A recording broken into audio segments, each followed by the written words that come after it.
예, 정수기 매니아입니다. 지금은 또 제가 한 가지 실험을 하기 위해 가지고 볼을 한번 보십시오. 이 전기 들어옵니다. 전기 화나죠? 이거는 전기를 연결한 겁니다. 제가 이거 왜 오늘 실험을 하려고 하냐면요, 역삼투압 정수기가 미네랄이 없다고 하시는데 그 미네랄이 물속에는 전해질 역할을 합니다.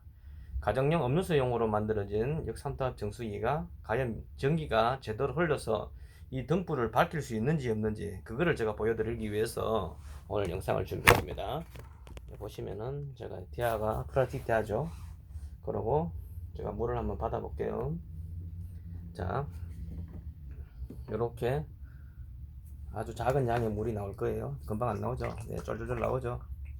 예, 요게 이제 역삼투압 정수기 물을 이제 다 받고 있습니다. 자, 여기 전기를 흘리면 안 되니까 플라스틱 바가지에 그죠? 제가 흘리고 있고, 그리고 전원을 준비해 놨습니다. 해놨고, 전기는 플러스 마이너스가 연결되어야지 전류가 흐르겠죠. 그러면은 전원을 꽂아놨다가 제가 스위치를 중간에 만들었기 때문에, 자, 스위치를 누르면 불이 들어옵니다. 스위치를 끄면 불이 안 들어오죠. 그러면 이 선은 어떻습니까? 전기가 아직까지는 흐르진 않겠죠.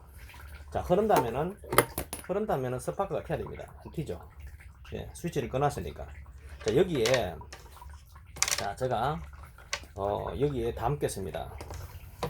전기가 흐르는지 안 흐르는지 그거를 확인시켜 드리기 위해서 제가 오늘 장치를 하나 만들었습니다. 자, 여기에 떨어진 상태에서 당겨져 있습니다. 당겨져 있는 상태에서 제가, 자, 여기 등에 불이 들어오는지 안 들어오는지 확인해 볼게요. 자, 눌렀습니다. 불 들어왔죠. 분명히 전기 떨어져 있습니다. 근데 제가 전기 한 선을 들어 버릴게요. 들어보면 어떻게 됩니까? 꺼져 버리죠. 넣습니다. 불 들어오죠. 자, 이게 뭔 이야기예요? 역삼투압 정수기, 자, 저거 뺐잖아요. 담그면은 전기 들어오고, 들으면 꺼지고. 뭐예요? 역삼투압 정수기에도 일정량의 미네랄이 있다는 거죠. 전기 흐르잖아요. 학자분들은 이런 전문성을 갖고 있지는 않습니다. 전체적으로 역삼투압은 미네랄을 다 걸러낸다고 이야기하죠. 아닙니다. 미네랄은 물속의 미네랄은 가장 전해질 역할을 잘하는 건 분명히 맞습니다. 그래서 소량의 미네랄만 우리 몸속에 들어가면은 우리 몸도 전기가 흐르기 때문에 그 역할을 다 한다는 거죠. 그러면 안전하게 물을 먹으면서 음식물 속에 들어있는 미네랄, 소금 속에 들어있는 미네랄을 공급받으면, 여기에도 제가 실험 하나 더 해드리고 싶은 게 있는데, 여기다가 소금물을 확 태워버리면 굉장히 빛이 밝아집니다. 물론 처음에 보셨다면요, 제가 직렬로 연결해버리면은 분명히 불빛이 밝기는 차이 납니다.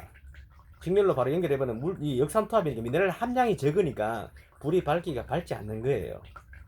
그럼 제가 끄고 직결로 연결해 볼 테니까 불 밝기란, 불 밝기 이렇게밖에 안 되죠. 자, 끕니다. 전기 껐습니다. 그럼 전기 안 흐르겠죠? 자, 뺍니다.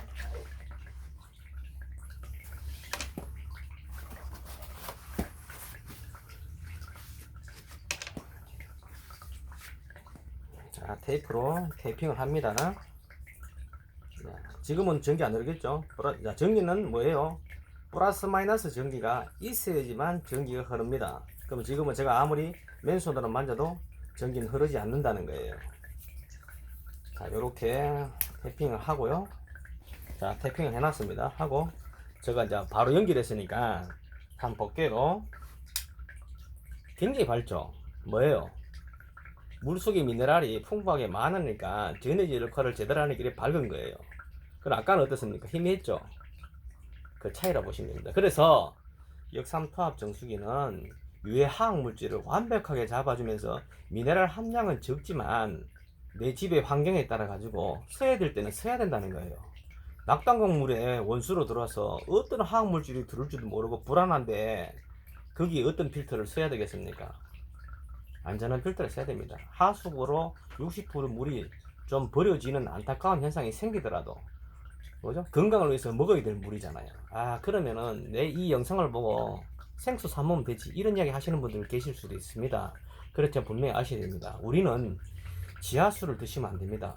지표수, 떨어지는 빗물 속에 들어있는 미량의 미네랄 원소만 함유해서 먹어야 되는데, 지하수는 결국 뭐냐면은 다량의 무기성 강물질을 많이 흡수하게 됩니다. 그렇게 되면 어떤 현상이 나냐면은 이 강물질은 끌어당기는 성질이 있습니다.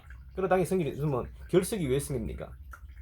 지방 단백질 아닙니다. 지방 단백질 덩어리가 아닙니다. 결석은 이 물속에 들어있는 미네랄 함량에 의해 가지고 그거를 우리가 매일같이 많이 먹어서 그 미네랄이 피로해서 흡수되고 남으면 소변으로 배출되면서 콩팥에서 미네랄이 응집된 게 결석인 겁니다. 녹내장, 백내장도 그 미네랄의 원인이라고 보셔야 됩니다. 그래서 수돗물 원수에 들어있는 학자들이 하시는 말씀들이 뭐냐면은 수돗물을 끓여 먹습니다. 왜 그렇게 이야기하겠습니까? 적정량의 함량이 되어 있는 미네랄이 거기 있다면 지표수, 뗏물 그 이야기를 하는 거예요. 그러면은 정확하게 국가에서 모든 걸 해결해 줄 수 있는 부분이 아니니까 정수기 시장이 발달한 거 아닙니까? 그러면은 물의 어떤 상황에 따라 가지고 정수 방식이 달라져야 되고 역삼투압이 자꾸 들어가고 있어요. 없어지고 있거든요. 참 안타까운 부분이에요. 원수가 어떤 물이고 그죠? 가장 안전한 원리는 역삼투압 분명히 맞습니다. 제가 세라믹 강조하는 건 뭐예요? 세라믹은 역삼투압의 단점을 보완하면서도 그래도 그 물이 낙동강물처럼 불안한 그런 물이 아닐 경우에 세라믹을 쓰세요라고 이야기하지. 악수질인 경우는 저는 대구 시내에서도 세라믹 동부 서구 서구 저쪽으로 낙동강물 들어있는 세라믹 정수기 하라고 잘 표현을 안 합니다. 그럼 고객이 선택 부분을 내가 이야기해주면 고객이 선택할 부분이지 저는 정확하게 전문가라서 이건 이렇고 저건 저렇습니다 라고 정확하게 코디를 해드리는 거예요. 선택은 고객한테 맡기는 겁니다. 1순위는 분명히 낙동강물에는 역삼투압 원리가 맞습니다. 그런데 지금 기업들이 어떻게 하고 있습니까? 전국 어디서나 그 방식이 다 똑같은 거예요. 그게 안타깝니다. 그게 무슨 정수기 전문회사입니까? 제 말 이제 좀 이해가 가시죠? 자, 오늘 영상 여기까지 촬영하겠습니다.